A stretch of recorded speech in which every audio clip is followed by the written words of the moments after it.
Hello, welcome back to my channel and a special welcome if you're new here. My name is Jen. I'm a certified weight loss and nutrition coach, and today we're talking about metabolism and specifically the 11 worst foods for your metabolism and why.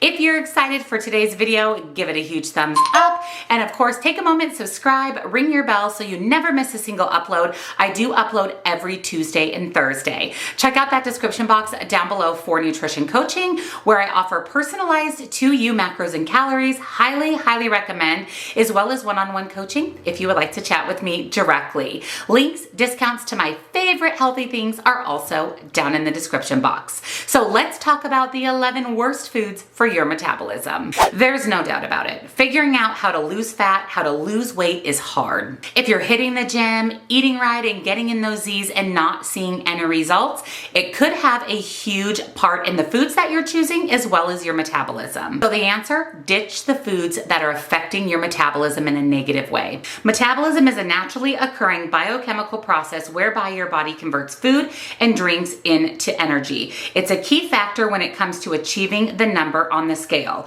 The more efficient your body is at burning calories and transforming them into energy, the less likely you'll put on extra pounds in the first place. But when this natural ability, our natural metabolism, isn't working at its peak, it can really hinder our weight loss results, and it can even hinder us from maintaining those results. And one of the main reasons this happens, why your metabolism slows, is because you're consuming metabolism wrecking foods. Now, no food is bad or good, no food is off limits, but obviously there are foods that are healthier than others, there are foods that are better for our bodies, and there are definitely foods that are better for our metabolism. So these 10 foods are the worst foods when it comes to maintaining a healthy, stoked, fired metabolism. Number 1 is going to be refined grains. Not grains overall, but refined grains. It's no secret that pasta, bread, pizza shouldn't be on your go-to everyday menu. But when you want to treat yourself, which is completely normal and recommended,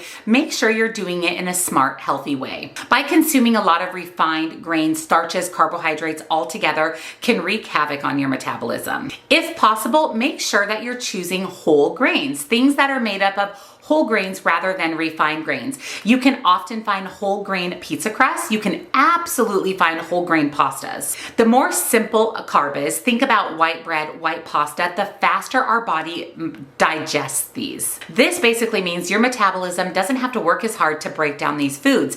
And when our metabolism is stoked and fired up and working, we are burning a lot of calories. When we can quickly digest things and our metabolism doesn't have to work hard at all, we're burning less calories. And all of these refined grains are pretty calorically dense. They can cause a big issue with your metabolism and your weight overall.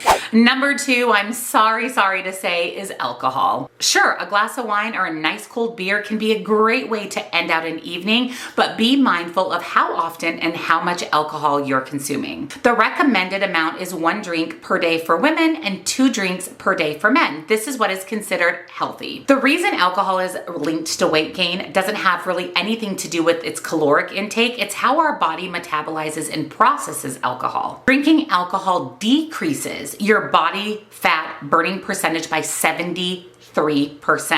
So your body is 73% less likely to burn fat when consuming alcohol. And don't forget that alcohol metabolizes in the body as a simple carbohydrate and a sugar. Whether it's beer, wine, hard alcohol, it all metabolizes into simple sugars, which can not only spike your blood sugar, can be detrimental for diabetic. It's just empty calories that you're drinking instead of eating, and it provides zero nutritional value or fuel to your body. So if you enjoy a good glass of wine or a cold beer, just make sure you're doing it in moderation.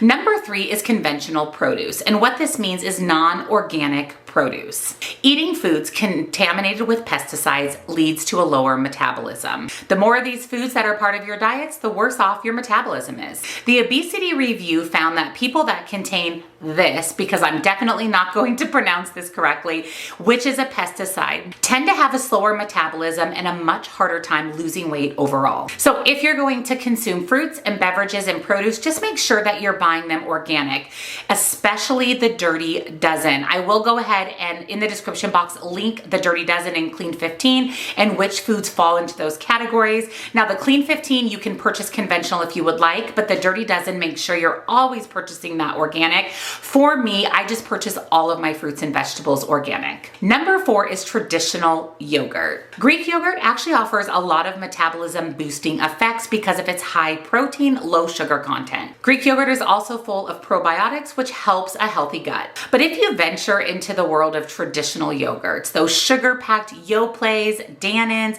that's where we can get into trouble when it comes to our metabolism. If you aren't consuming enough protein to keep your body, your metabolism, and your cells healthy, we can not only experience detrimental health effects, but a very slowed metabolism. Not to mention that traditional yogurt contains little to no protein and lots of added sugar. Be really wary of yogurts that have fruit purees or lots of added sugar, fruit on the bottom yogurts. Make sure that if you like to consume yogurt, which I love yogurt, that you're choosing the low sugar Greek option, preferably full fat or low fat, depending on what your diet consists of. Number 5 is fruit juice. Drinks like fruit juice can put a major damper on your diet. Just one glass of a no pulp OJ in the morning, which we've been told to drink since we were kids, serves you a whopping 22 grams of sugar. That is half or more of your daily intake of sugar as an adult. Pair that with a bowl of sweetened cereal and you have overdone your sugar for the day, and you've certainly not started off on the right foot because both of these contain simple carbohydrates, 0 protein, 0 fiber, 0 healthy fats. So make sure if you're choosing a juice that it's cold pressed with no added sugar, or better yet, get a juicer and make yours fresh at home with lots of fresh fruits and vegetables. Number 6 is going to come as no surprise, and this is soda, whether it's diet or regular. You already know that drinking soda doesn't do your body any favors, but you probably didn't know that it can wreak havoc on your metabolism. Many sodas, especially the regular variety, are sweetened with high fructose corn syrup, which is something we really should try to stay away from or consume in a very limited quantity. Fructose isn't metabolized in the body like glucose. So when we eat or drink foods with high fructose corn syrup, it actually slows down our metabolism because our body is just unable to process it as effectively as regular glucose. There's been links of high fructose corn syrup and metabolism disorders, and this goes the same with diet soda. All of those artificial sweeteners and chemicals can still play a negative part in your metabolism. Drink your water, sparkling water, flavor your water with fresh fruit and vegetables, and that's going to be a much better beverage alternative, and you're going to save yourself a lot of calories. Number 7 is restaurant fried food, and this also includes frying foods at home outside of using an air fryer. Fried foods in restaurants might be your guilty pleasure, but I promise you it's not doing your metabolism any favors. I know life gets busy, I know life happens, and sometimes we have to go to a restaurant or a drive-through. Just make sure you're choosing the healthiest option on the menu, and that's not something that's fried. These fried foods are made using partially hydrogenated oils. These clog up your arteries, and these become solid or solidified fat in your body. As disgusting as it sounds, every time you eat a restaurant fried food, it's solidifying that fat in your arteries and in your body. People who consume a lot of fried foods have a higher weight and a harder time losing weight because it affects their metabolism and their body overall than those who eat a very limited amount of fried food or no fried food at all. Fried foods are also linked to weight gain in the abdomen, which is where a lot of men and women gain their weight. There's a huge link to that as well with fried foods. Number 8 is farmed beef. I love a good burger, and I like to indulge in burgers quite regularly, but the quality of the beef that you're choosing can play a big part in your metabolism. We are a Butcher Box family. We love the Butcher Box. It is grass-fed, grass-finished beef, and it is so much better than conventional beef. It doesn't have all of the hormones, pesticides. They're not eating a diet that isn't healthy for them. They get to roam free and eat grass and bugs and worms and all the things that cattle should be eating. So I highly recommend looking into grass-fed, grass-finished beef. I'll put the Butcher Box down below for you guys with $30 off your first box. And I believe they still are offering free ground beef for life, which means that every time you get a box, you get free ground beef. Farm-raised cattle are often treated with antibiotics, where grass-fed, grass-finished cattle are not. This can have a huge effect on our gut bacteria, which is the moving force of our entire body. We have to have a healthy gut to lose weight, to sustain our weight, and to feel good. A long-term diet of these types of meats can play havoc on our gut health, slow our metabolism, and it's much harder for our body to digest. Number 9 are frozen meals. Now, again, I know that we're busy and I know that sometimes we have to lean on a frozen meal, but do your best to cook most of your meals at home and use these on occasion. What frozen dinners lack in calories and fat, they make up for in added sodium, sugar, and chemicals.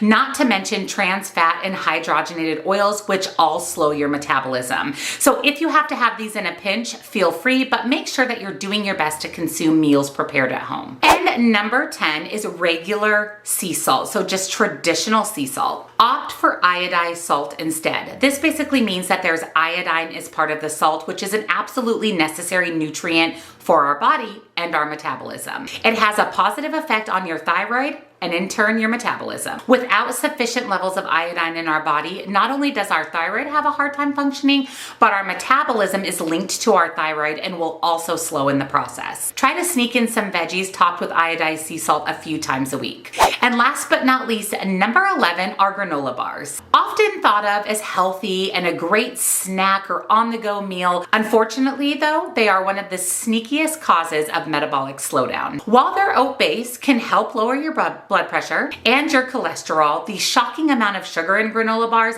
puts these off the map when it comes to a healthy metabolism. Look at your ingredient label. Make sure that if you are choosing a granola bar, that it doesn't have a lot of added sugar, that it's made of nice whole foods and lots of healthy ingredients, and you can enjoy those in moderation. If it's loaded with sugar, remember that that extra sugar and all of those carbohydrates will drastically slow your metabolism. So those are the 11 worst foods for your metabolism. None of these foods are off limits, but these foods just aren't the healthiest choices. So like I always say, everything in moderation, and make sure that you're reading your ingredient labels to make sure that you're choosing a less metabolism detrimental option. If you enjoyed today's video and you found it helpful, give it a huge thumbs up. Make sure you're subscribed and your bell notification is turned on so you never miss a future upload. I do upload every Tuesday and Thursday. Down in the description box, you will find my favorite healthy things and nutrition coaching if you'd like to take advantage of personalized macros and calories or one-on-one coaching. Thank you again for watching, and I'll see you all next time. Bye.